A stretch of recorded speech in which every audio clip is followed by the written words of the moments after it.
Welcome to the 5th Annual People's Poetry Festival. We are beginning a panel on the topic of From Page to Stage and back again to page, if you feel like. I'm not going to introduce formally our panelists because you have our bios in the Poetry Festival program. Plus, if you want to know more, please feel free to ask us a question, we'll answer them. But I want to say a few words about what we have in common. So, at one moment or another, let me turn it down just a notch, okay? Yes. Strong. We went through, or are still in love, and infatuation with poetry slam. We're really devoted to the art form of transferring words on the stage, in the spoken word. Shaggy is a slam master from one of the longest existing slam in Texas, Slam in San Antonio, which deeply influenced our slam here in Corpus Christi when we had a slam here. I started the slam here about maybe 18 years ago and ran it for about 15 years. And then eventually I retired. If you want to know why, you'll ask me a question about it. Rooster is a young buck, young lion, who's mushrooming spoken word events all over Texas, but especially in San Antonio. In particular, I think he started it. If not, he's one of the mainsprings behind blah blah. A very popular reading in San Antonio, not a slam, although sometimes they do slam, but a spoken word event which just really is a great reading. And Emily used to be my student and went with us to the National Poetry Slam when we sent her a team. I think it was our second or third team, I don't remember. And fortunate for me, and certainly fortunate for her, won the slam in the youth category. She was like about 18 at this time, and came #1 in the nation. So that's what joins us. Love for spoken word, and we all have some background in the poetry slam. That's all I'm going to say for now. Check out our bios, ask us questions, and I'm just going to move on to the show. Maybe here. Oh yeah. There is another world above this one or outside of this one. The way to it is through the smoke of this one. There is also another world below or inside of this one. The way there is down through smoke. Gary Snyder, through the smoke.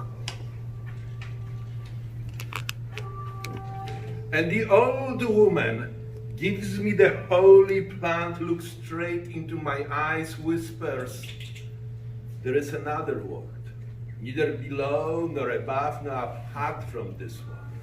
Eat, eat, go find wisdom. I hear her clearly, listen carefully, and yet I doubt the word she talks about, the other word belongs to us, for in my world, raging mind, fool, and lover ride the same horse. Raging mind, fearful, drives spurs into the horse's sides, reaches for everything on the way. Raging mind, full despairs, holds tightly the reins, looks forward to dusk that will cover the horizon. Lover worries. He's the one who cleans froth from the horse's muzzle, blood, sweat, and tears from its sides, and this is why sometimes I am going down. I am going to hell. I am going to break the neck of the monster I am. I am going shouting, for I fear that the monster I am will break my neck and then I emerge from beneath. Follow the long line of masked dancers vanishing above. Some walk carefully, follow the path of all, lead us into the grand circle around the fire, and some move swiftly, weave the eagle's feather into their hairs, carry the spears and bows and arrows, and some walk warily, carry the tools of their craft and seeds of their plants. By the fire I sit, inside of the grand circle of masked dancers, look deeply into the flames and wonder who are the true heroes. For I too have created and destroyed many gods. A wise man was asked, how much of the world is sacred space? Where can we find the great spirit? Standing upright in his ceremonial robe, holding a spear in right hand, he said, all of the world is sacred space. In the beginning, there was a grand vastness. The heavens and the earth are born from it, through it, within it. Complete, flawless, nameless, like the grand vastness, all of the world is sacred space. Those who have wisdom know. No name that can be named is the true name, but we are humans. We name names. With names, the 10,000 things are born, and some seem good, some bad, so we try to separate good from evil. So we carve places from the rest of the planet, surround them by walls and fences, decorate with high ceilings, images of the divine hovering above, paintings of seekers striving to find the sacred space, stained glass windows sifting bright light as if from another world, tall towers pointing to the sky. We name them temples.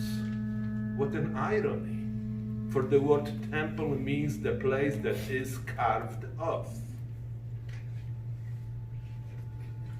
Black Elk, a Lakota holy man, says, every step we take upon you should be done in a sacred manner. Every step should be like a prayer. When the great master Joshi was asked what is Buddha, he said, the oak tree in the garden.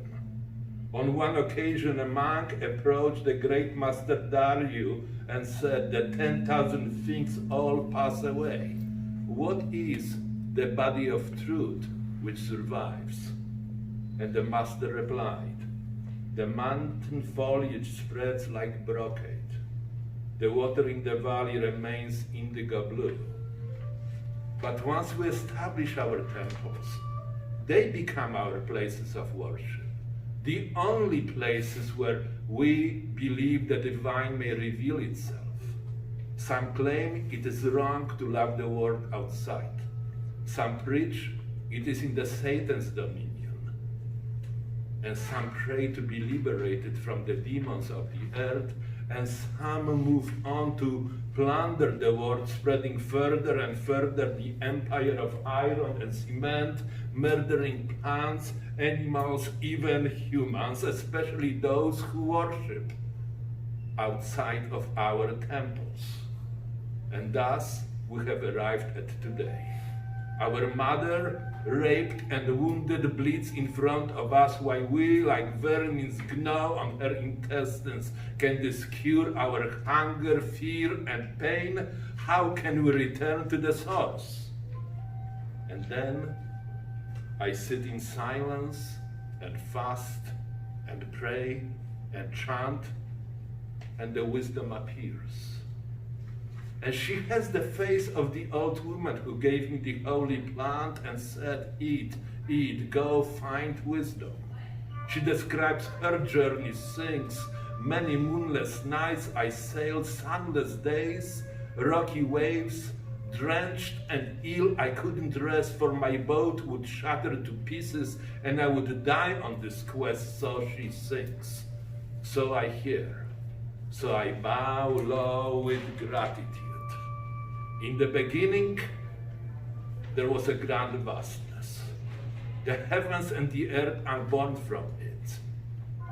Plants, animals, humans are born from it. The 10,000 things are born from it. From it, through it, within it. All of the world is sacred space. Oh, yes, there is another world, neither apart, nor above, nor below of this one. Sometimes smoke clears.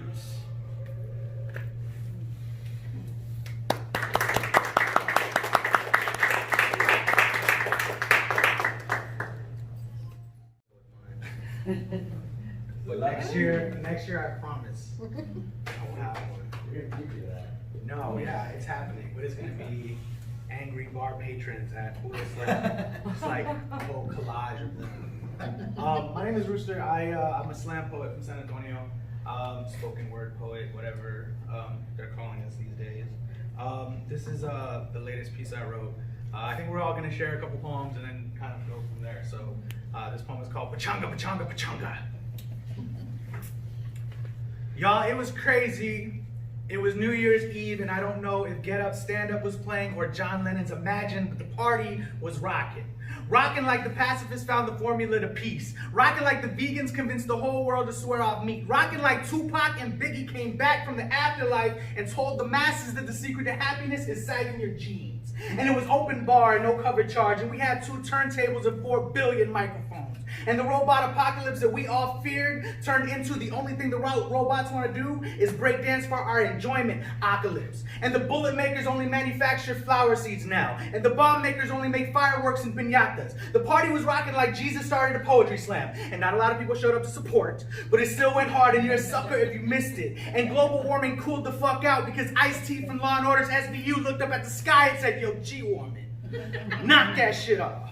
And that shit got knocked off. And all the kids in cages were not kids in cages or real, but Muppet kids. And an elaborate social experiment to show our lack of compassion. And we realized the error of our ways. And 300 million of us busted through the southern border wall like the Kool-Aid man, bringing Ben & Jerry's ice cream to all the niños. Because they're global niños now. And this party knows no borders. The party was rocking like women could catch a fucking break. Like black women could catch like 2 fucking breaks. Like LGBTQ now stood for let's go back to Quiznos. Because we all abide by the proper rules of allyship, and gay, straight, asexual, or whomever know that Quiznos is fucking awesome. And every drunk Kyle from Sea to Shining Sea could see untouched virgin drywall and not want to punch a hole in it. And nobody broke a lamp. And it was a party without war. And I held my true love's hand and it looked like everybody. And I'm not saying that to sound deep, but to say that that night we all stopped seeing faces worthy of our anger. And no, there was not an orgy, but the sex that did go down was hella consensual. And I didn't know what to call anybody at this party.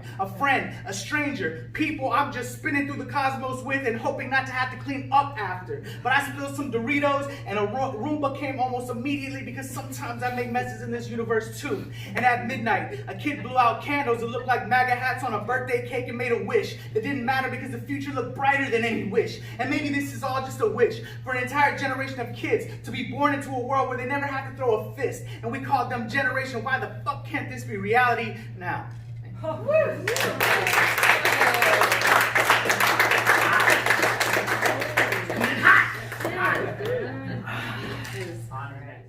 never been to San Antonio before. My name is Shaggy, and I'm the guy there that makes that hippie poetry. That far out, groovy, kumbaya, hybrid, Paisley the heart and patchouli the mind kind of poetry. The kind of poetry that Jimi Hendrix stroked his 6 strings with, forcing the suburban hymens of runaway white chicks to burst open with rivers of revolutionary blood because the left-handed man with the righteous guitar raped their minds and impregnated their ideals. I make that hippie poetry, the kind of poetry that encourages Mary Jane to steal the new Grateful Dead album, that forced John Lennon to Yoko Ono while Jim Morrison got up this morning and he got himself a beer. The kind of poetry that encourages stone boys in fanny packs to play hacky sack while drinking Fat Tire out of their Camelback. I make that hippie poetry, the kind of poetry that encourages you to love the one you're with, even if she hasn't shaved her arms and legs since Reagan was president, or even if he thinks that patchouli and sage are healthy substitutes for deodorant and running water. I make that hippie poetry, the kind of poetry that makes a Michael Vick reference for no reason at all, but not a New York Jet Vic reference, or a Philadelphia Eagles Vic reference, or even an Atlanta Falcons Vic reference, but a Virginia Tech Vic reference, because hippie poetry is always living in the past and talking about shit no one else knows anything about. I make that Edie Brickell versus Joe Baez, that San Francisco versus Amsterdam, that me and my white dreads versus you and your white dreads kind of poetry, that Sean Penn in Fast Times at Ridgemont High, that Keanu Reeves in Bill and Ted's Excellent Adventure. Better yet, that actor whose name I don't know in Dazed and Confused kind of poetry. Because behind every good man, there is a woman.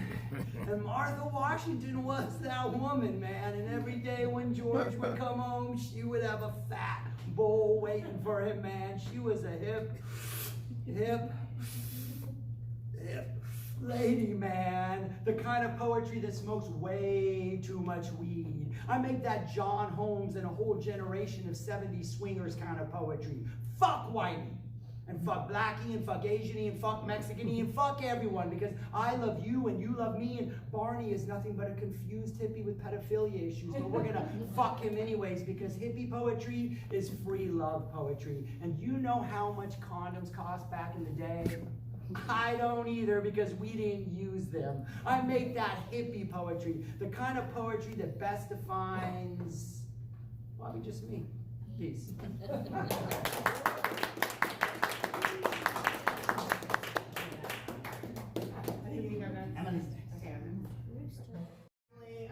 North Canal, and I'm super stoked to be here. I don't get out of the house so much. I got 2 little kids at home, so I really look forward to this week every year, and I'm just beyond pleased to not only be here, but I get to host the open mic tonight. So if you're coming to graffiti, please come hang out with me. You need adults to talk to, and don't ask me for juice. I might flip my lid. So this is a poem about where I'm from, and I picked this one because I think it kind of gets to what I want to talk about when we're taking poems from page to stage. I come to Poetry Slam spoken word from the theater, and so for me it's just natural to make a character, and this poem has 2. So this is called Roadkill. If Corpus Christi roughly translates into the body of Christ, then God's sweaty armpit is located 20 miles north in Aransas Pass, Texas, where I used to bartend at the local Moose Lodge. Sunday mornings found me serving Bloody Marys to old ladies smoking skinny cigarettes, while the young bucks traded stories of the war in Nam and opinions of the war in Afghanistan over a cold can of Keystone. How I ended up there is a story of small town politicking. See, about 5 miles up the road, hang a left at the Dairy Queen, a block from Hablutzel's No Muff Too Tough Muffler Repair. My mother owned a flower shop. She bought it off a drinking buddy one night in her local dart league, and then sacrificed her eldest daughter. Stand by. She bought it from a drinking buddy in her dart league, and then promptly joined the local Moose Lodge in return for the promise of funeral work when their members died. Eager to improve her standing, she sacrificed her eldest daughter when she heard they were in need of a bartender. So the Sunday morning after Thanksgiving, one of my regular customers came in, and as I returned with his change, I inquired about his holiday. Well, you know, at first it didn't look like we was gonna have much to be thankful for. Kicked the day off with the goddamn Aggies losing, and then my daughter called to tell me she was just too busy to make it up from Del Rio for dinner, and then my poor wife, God bless her heart, didn't thaw the bird before she put it in the turkey fryer, and not only burnt it, but just about brought the whole goddamn house down. And just when looked like we was gonna be eating Jimmy Dean with the cranberry sauce, the phone rang. And I tell you what, the good Lord does provide in times of need, because it just so happened to be an old friend of mine who just so happened to be working for Department of Parks and Wildlife, who just so happened to be calling to tell me that some jackass in a Chevy had hit a gator out by one of the refineries, and on account of the holiday, animal control couldn't be around to pick it up till Monday. Well, since there ain't no sense in wasting good gator tail, some bitch wanted to know if I wanted it. Well, shit, yeah, I wanted it. Grabbed the dog, bought it before it went down there, cut that sucker's tail off, took it home, rubbed in some bouillon cubes, threw it in the crock pot, and man, oh man, you want to talk about some good eating. Well, we got plenty of leftovers and sides if you want. He then picked up his clan of Schlitz, headed towards the illegal gambling machines in the back, leaving me alone to ponder what he had just said. See, on the one hand, the man literally ate roadkill for Thanksgiving, and like I was not aware that people in this country did that. But on the other, he was genuinely thankful for what he had been given. And I think that every now and then, each and every one of us could probably stand to remember that. Do you know what they say? Keep your eyes open. You will learn something new every day, even when you're stuck slinging drinks in the sweaty armpit of God.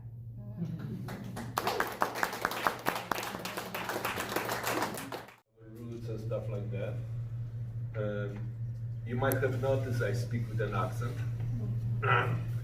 And at first when I started to slam or perform, I was thinking it's a problem that I speak with an accent. Because I was young and stupid. And then I thought, shit, I speak in an accent. So let me take advantage of that. So I wrote a poem about vampires because I sort of like speak like a vampire, right? It's a funny piece. And I wrote also a poem which is called Where I'm From, Where I'm Really From. I wrote this poem because I felt like writing this poem, but I also immediately slammed with this poem. I felt that there's a kind of piece which may work in the context of a slam. So here it is. Where am I really from? Over and over and over again, I greet people with the usual, how are you here? What's up? Where are you from? Detroit, I say, for I spent 4 great years in Motown. I still root for the Pistons. I knew you were not from here, someone here, right here in Corpus Christi where I live now, but most of the time I meet with incredulous, right? Detroit, dude, where are you really from? I pondered this question for the matter is serious. Feel like beginner about to meet Zen mind. Where am I from, really? Who am I? What was my face before my parents were born? What is the sound of one hand's clapping? I have no fucking idea. So I say I was born in Warsaw, Poland. Say something in Polish, I hear and oblige. Książ brzmi w trzcinie, w Szczebrzeszynie. Pretty weird, right? But it means something.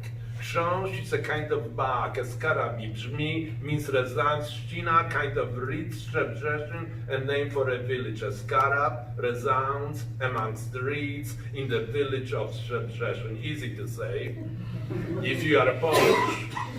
Some claim impossible if Polish is your second language, but I invite you folks to give it a try. Please, repeat after me.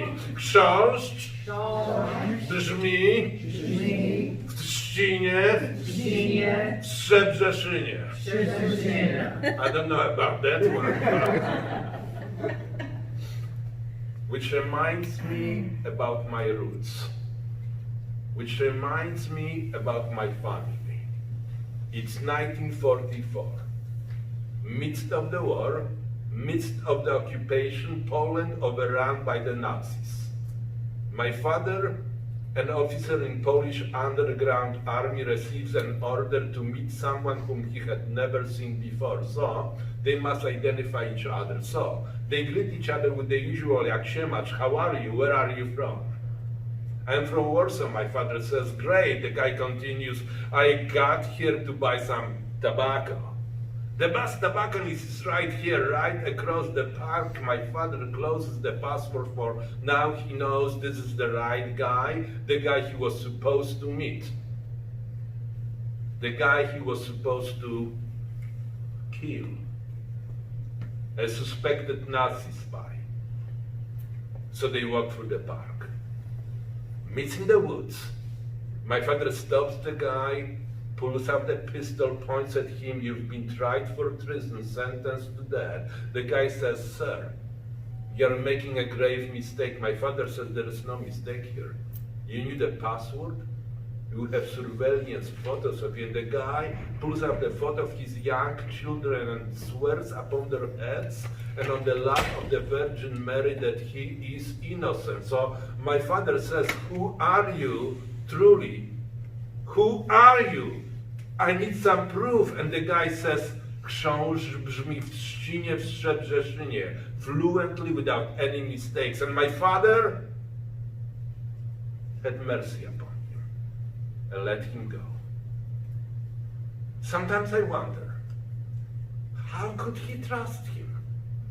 Burdened by the requirements of justice, burdened by the trust of his friends, what would I have done had I been there? And I have no idea at all. I never had to kill someone who looked straight into my eyes and cried, I still don't know where I am really from.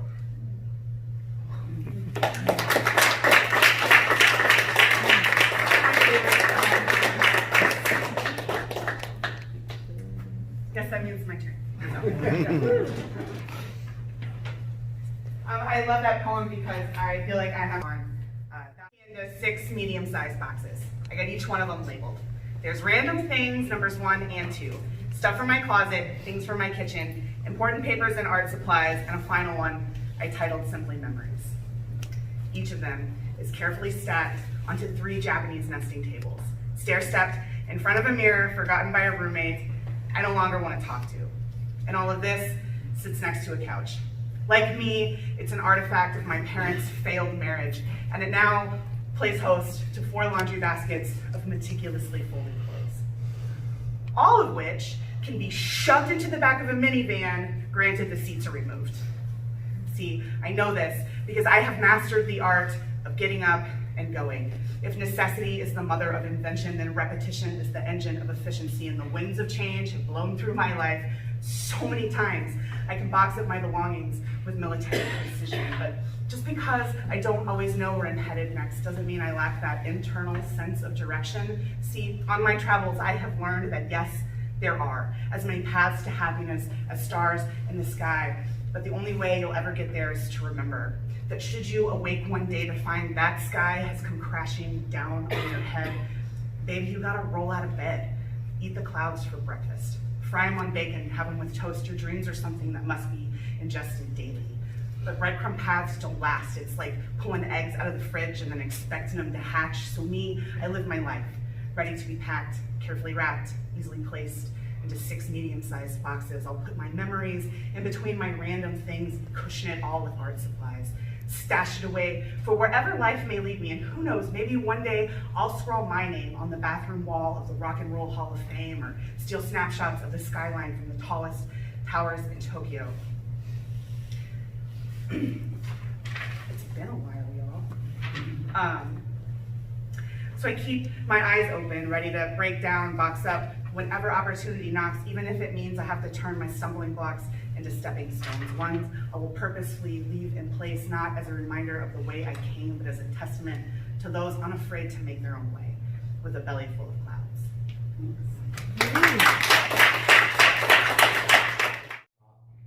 The very first venue we were at, it was this rock club in San Antonio, and it was friends of ours. So it was like people who had just turned 30, who bought a bar, you know. So they were going to give us Tuesday nights and let us do what we wanted. And the first 5 weeks, we had like 200 people from Tuesday from like 9:30 till like way past 2 in the morning, bringing in lots of money. And our deal was, this is our night. Like, we'll promote it, we'll do everything. So we show up like 6 weeks into it, and there's a band there. They're like, well, you know, we figured the band could just like go between sets, and like, you know, you already have these people here, and we're like, oh man, you know, that wasn't part of the deal, but we'll roll with it.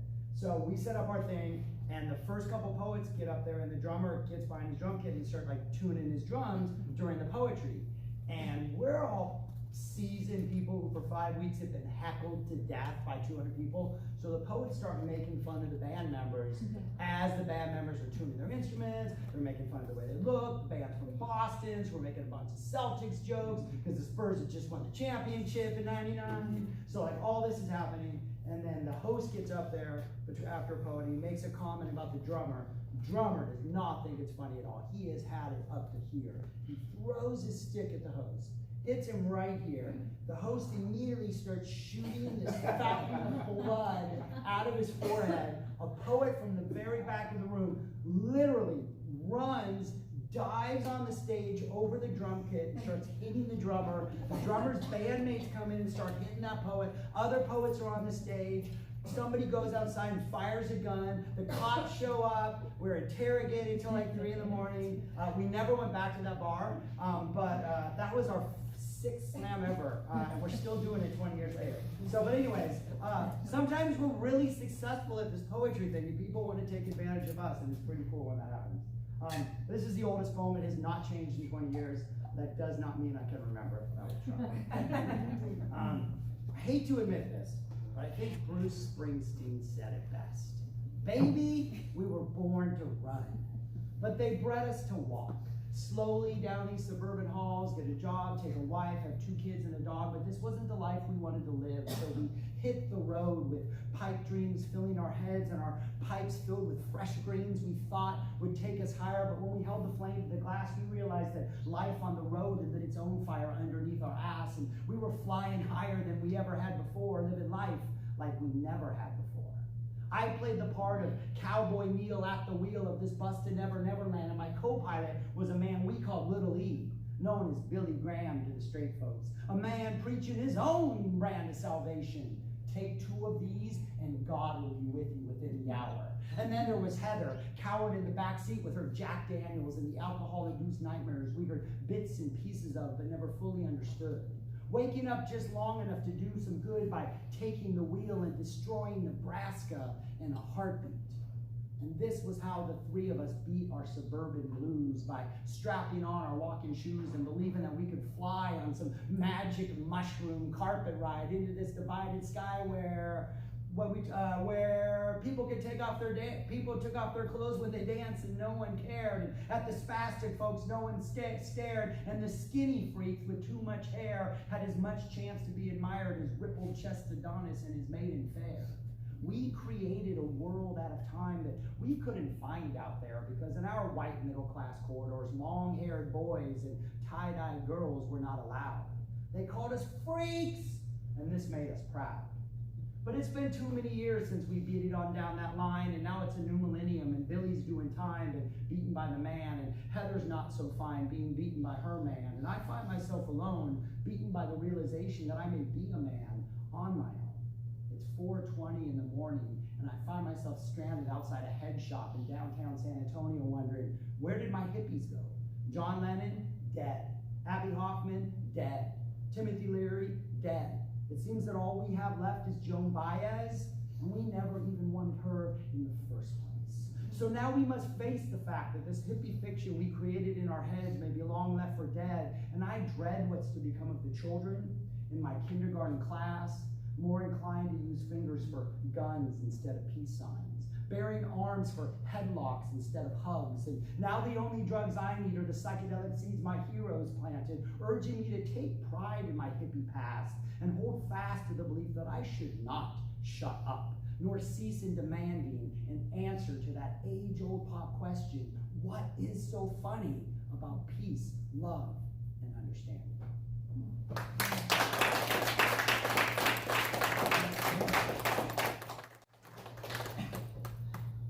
I'm gonna do this piece. This piece, I think, also kind of segues nicely into this whole idea of like page, stage, and where they intersect.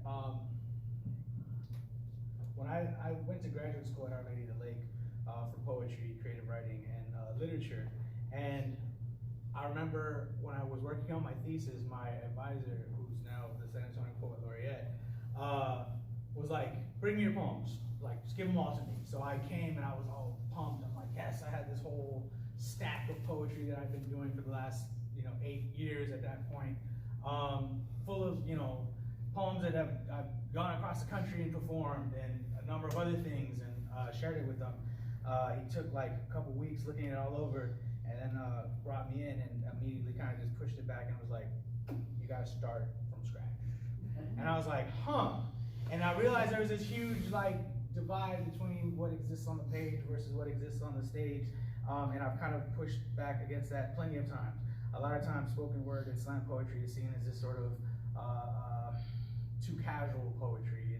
It's not, it doesn't adhere to forms well enough, or it's not enough rhyming, or not enough technical poetic devices in there. And I just don't agree with of that now. I mean, I think ultimately I want to write something that people, no matter what their background, can gravitate towards. So this is actually a piece that kind of was a combination of something I went through in college along with that journey.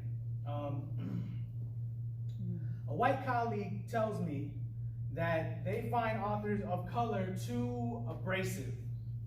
Abrasive, adjective. 1, causing damage or wear by rubbing, grinding, or scraping. 2, having a rough quality used to rub something to make it shiny and smooth. 3, very unpleasant or irritating. 4, hell yes, my words are abrasive. They are concertina, barbed wire wrapped and fenced in by a nation awaiting deportation. My words refuse to settle nicely into new neighborhoods. They seek to settle into South Texas like the espinas on agave plants. My words talk back to a God and never ask for. This tongue is a cactus littered with dead men and healthy and unforgiving territories, so I speak my words rough. Because rough is seemingly the only way to be heard. Be it brown barrio kid with an attitude, be it educated vato, I am only taken seriously if I am taken seriously or seen as a threat. Abrasive be hip-hop. Be Trinidad Sanchez, be scorched comales of abuelitas, be Chuck Berry's guitar string. Abrasive be a house on Mango Street. Be how we show love, and we can be tough to love, but our love rubs like wet stones, and our love makes our partner sharp, shiny, and lethal as obsidian knives. Abrasive be how we speak God through all the bleach. Abrasive be the definitions we find ourselves in dictionaries, because the smoothest shit we do never gets taught in history. Abrasive be like most brown kids in the classroom, irritated to the point of raw. Be all I have. Be an unacknowledged history, an attitude to scrape by, and a peace sign in my pocket for the day I can pull it out and it not be a middle finger. And see, I brandish my middle finger because I buried the index next to the triggers I refuse to pull on my own people, or other brown people, or the soldier for a country that would still see me harassed by police that swore they'd protect me. So yes, ma'am, sure you right. Brown be abrasive. Our authors too brown and exotic, too immigrant and Mexicano. The accent marks in our language too loud for such quiet bookshelves. But if we apologize for the slaughterhouse this country made of our mouths, will we be seen at all? Did you hear our bloody songs before we had this country by the throat? Thank you.